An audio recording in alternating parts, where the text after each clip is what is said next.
warahmatullahi wabarakatuh. Halo sahabat UT, izin perkenalkan diri. Perkenalkan, nama saya Ambotang dengan NIM 05526958, Prodi Ilmu Administrasi Bisnis, Fakultas Hukum Ilmu Sosial dan Ilmu Politik, Universitas Terbuka Banjarmasin. Nah, kali ini saya ingin mempresentasikan tugas Pancasila tentang perkembangan Pancasila dalam konteks sejarah dari masa ke masa. Awal kemerdekaan, RIS, demokrasi terpimpin, Orde Baru, dan reformasi. Awal kemerdekaan. Kalau kita lihat sejak awal kemerdekaan tahun 1945, Pancasila ditetapkan sebagai dasar negara dan pedoman hidup bangsa. Di masa ini, nilai persatuan dan toleransi sangat menonjol karena peran pendiri bangsa berjuang menyatukan berbagai perbedaan untuk membentuk Indonesia yang merdeka dan berdaulat.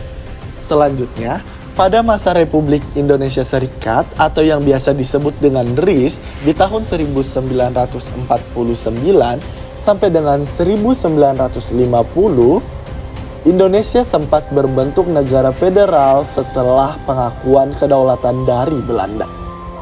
Meskipun terbagi dalam beberapa negara bagian, semangat untuk bersatu tetap kuat.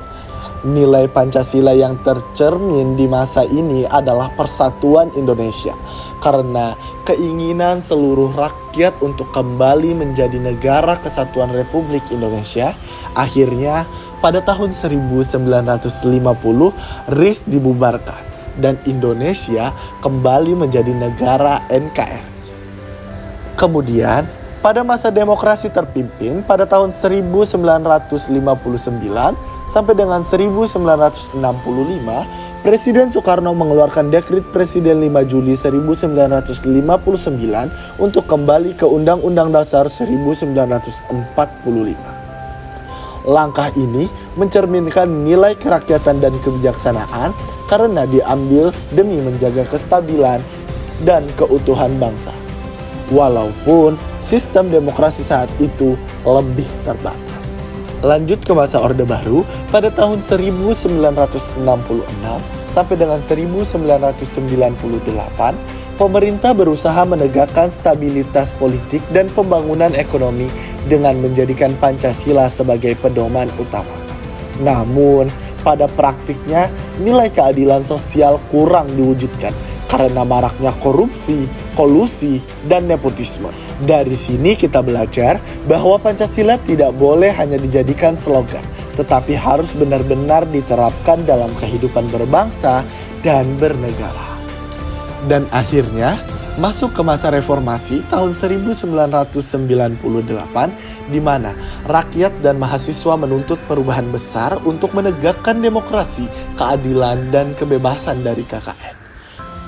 Masa ini menunjukkan kekuatan nilai kerakyatan dan keadilan sosial karena rakyat berani memperjuangkan hak dan kebenaran demi masa depan bangsa yang lebih baik. Dari seluruh perjalanan sejarah ini, saya pribadi belajar bahwa Pancasila bukan hanya dasar negara, tetapi juga panduan moral dan karakter bangsa Indonesia. Nilai-nilai seperti kejujuran, tanggung jawab, keadilan, dan persatuan sangat relevan bagi generasi muda saat ini. Sebagai mahasiswa, kita harus bisa menerapkan nilai-nilai itu dalam kehidupan sehari-hari. Dengan cara berpikir kritis, menghargai perbedaan, dan ikut berkontribusi positif bagi kemajuan bangsa.